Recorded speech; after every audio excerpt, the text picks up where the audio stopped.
ढाका में प्रोटेस्ट हो रहे हैं। प्रदर्शन कर रहे लोग हाथ में पुलिस से ही लूटे हथियार लहरा रहे हैं। सड़कों पर अलकायदा के झंडे हैं और यूनुस तमाशा कर रहे हैं कि देख रहे हैं। ये आपको अगले कुछ मिनटों में पता चल ही जाएगा। बांग्लादेश में दरअसल पपेट शो चल रहा है। मोहम्मद यूनुस को पाकिस्तान और चाइना अपने अपने ढंग से अपने अपने इशारों पर नचा रहे हैं। जब बांग्लादेश में शेख हसीना का तख्ता पलट हुआ तो यूनुस पेरिस में थे। ढाका पहुंचे और बागडोर संभाली, और क्या खूब ही संभाला है। जब से बांग्लादेश में कदम रखा है चारों तरफ खून ही खून है। प्रोफेसर यूनुस चीन गए तो चीनी राष्ट्रपति शी जिनपिंग के आगे पसर गए।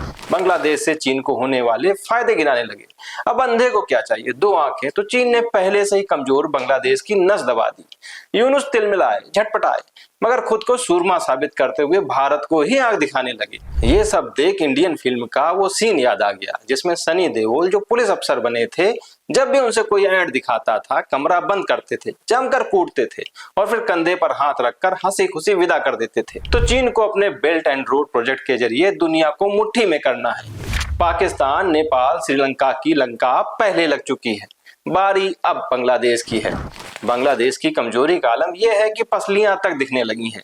बांग्लादेश में सब एक दूसरे को आंख दिखा रहे हैं, मगर यूनुस को इससे भला क्या, उन्हें तो विश्व गुरु बनना है। बांग्लादेश के मोहम्मद यूनुस 2006 में वैश्विक शांति के लिए नोबेल पुरस्कार हासिल कर चुके हैं, मगर उनके सत्ता में दखल देते ही बांग्लादेश जलने लगा है। तब से अब तक बांग्लादेश बारूद के ढेर पर बैठा है। कैपिटल ढाका कट्टरपंथियों का गढ़ बन गया है, मगर यूनुस हैं कि सावन के अंधे बने हैं। उन्हें तो चौतरफा हरा ही हरा दिख रहा है।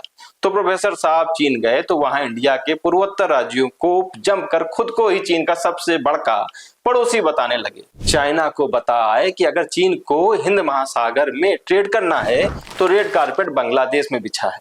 यह सब तब है जब खुद बांग्लादेश को ट्रेड के लिए इंडिया का मुंह ताकना पड़ता है। दरअसल इंडिया और बांग्लादेश के बीच ट्रांसशिपमेंट एग्रीमेंट है, जिसके जरिए बगैर टैक्स दिए बांग्लादेश इंडिया के पोर्ट इस्तेमाल कर अपना बिजनेस दुनिया भर में चमका रहा है।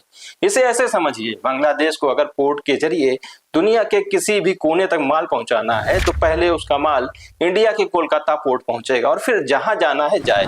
इसी तरह लैंड रूट से बांग्लादेश का माल पहले मुंबई में लैंड होता है, उसके बाद मुंबई पोर्ट से भले दुबई से लेकर दुनिया में कहीं जाए। अब यूनुस चीन में इतना ब्लंडर बोल ही आए तो इंडिया ने भी ट्रांसशिप एग्रीमेंट खत्म कर कह दिया कर लो अपने मन की।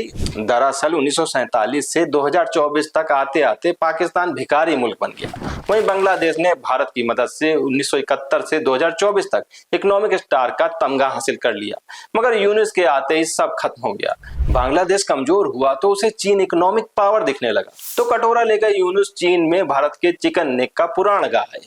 चिकन नेक 22 किलोमीटर का एक ऐसा रास्ता है जिसके जरिए इंडिया नॉर्थ ईस्ट राज्यों से जुड़ता है।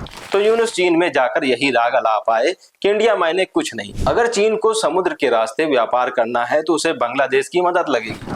अब पड़ोसी इतना जाहिल निकल जाए तो भला इंडिया क्या करे, उसने भी हाथ खींच लिए। तो यूनुस के समझ नहीं आ रहा कि करें तो करें क्या, जाएं तो जाएं कहां।